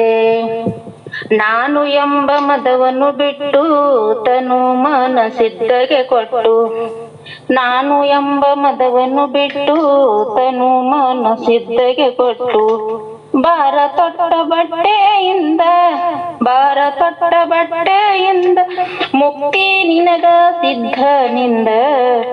ಏನ ಚಂದ ಹುಬ್ಬಳ್ಳಿಯ ಜಾತ್ರೆ ಸಿದ್ಧಾರೂಢರ ಜಾತ್ರೆ, ಏನ ಚಂದ ಶಿವರಾತ್ರಿಯ ಜಾತ್ರೆ. ಭಕ್ತಿಯಿಂದ ಭಜನೆಯ ಮಾಡಿ ಸಿದ್ಧಾರೂಢರ ನಾಮವ ಪಾಡಿ, ಭಕ್ತಿಯಿಂದ ಭಜನೆಯ ಮಾಡಿ ಸಿದ್ಧಾರೂಢರ ನಾಮವ ಪಾಡಿ. ಹೋಗೋಣ ಸಿದ್ಧನ ಕೂಡಿ ಹೋಗೋಣ ಸಿದ್ಧನ ಕೂಡಿ, ಮಾಡೋ ಸಿದ್ಧಾರೂಢರ ಧ್ಯಾನ. ಏನ ಚಂದ ಹುಬ್ಬಳ್ಳಿಯ ಜಾತ್ರೆ ಸಿದ್ಧಾರೂಢರ ಜಾತ್ರೆ, ಏನ ಚಂದ ಶಿವರಾತ್ರಿಯ ಜಾತ್ರೆ. ಹುಬ್ಬಳ್ಳೆಂಬುದು ಕೈಲಾಸ ಕಾಣ ನಂಬಿ ಬಾರ ಸಿದ್ಧನ ಚರಣ. ಹುಬ್ಬಳ್ಳೆಂಬುದು ಕೈಲಾಸ ಕಾಣ ನಂಬಿ ಬಾರೋ ಸಿದ್ಧನ ಚರಣ. ಹುಬ್ಬಳ್ಳಿಯ ಪುಣ್ಯ ಸ್ಥಾನ ಹುಬ್ಬಳ್ಳಿಯ ಪುಣ್ಯ ಸ್ಥಾನ, ಮಾಡೋ ಸಿದ್ಧಾರೂಢರ ಭಜನ. ಏನ ಚಂದ ಹುಬ್ಬಳ್ಳಿಯ ಜಾತ್ರೆ ಸಿದ್ಧಾರೂಢರ ಜಾತ್ರೆ, ಏನ ಚಂದ ಶಿವರಾತ್ರಿಯ ಜಾತ್ರೆ. ಸಿದ್ಧಾರೂಢರ ನಾಮ ಸ್ಮರಣೆ ಮಾಡುತ್ತ ತೇರ ಎಳೆಯನು ಬಾರ. ಸಿದ್ಧಾರೂಢರ ನಾಮ ಸ್ಮರಣೆ ಮಾಡುತ್ತ ತೇರ ಎಳೆಯನು ಬಾರ. ಏನ ಚಂದುಳ್ಳ ತೇರ ಏನ ಚಂದುಳ್ಳ ತೇರ, ದೂರಿಂದ ಭಕ್ತರ ಬರ್ತಾರ ನೋಡ. ಏನ ಚಂದ ಹುಬ್ಬಳ್ಳಿಯ ಜಾತ್ರೆ ಸಿದ್ಧಾರೂಢರ ಜಾತ್ರೆ, ಏನ ಚಂದ ಶಿವರಾತ್ರಿಯ ಜಾತ್ರೆ. ಏನ ಚಂದ ಹುಬ್ಬಳ್ಳಿಯ ಜಾತ್ರೆ ಸಿದ್ಧಾರೂಢರ ಜಾತ್ರೆ, ಏನ ಚಂದ ಶಿವರಾತ್ರಿಯ ಜಾತ್ರೆ. ಗುರುರಾಜ ಸಿದ್ಧಾರೂಢ ಸಮರ್ಥ ಬೆಳಗುವೆ ನಾರತಿಯ, ಗುರುವರ ಬೆಳಗುವೆ ನಾರತಿಯ. ಮೋಕ್ಷಾಪೇಕ್ಷೆಗೆ ತತ್ವಂ ಪದದ ಅರ್ಥವ ಬೋಧಿಸಿದಿ, ಗುರುವರ ಅರ್ಥವ ಬೋಧಿಸಿದಿ.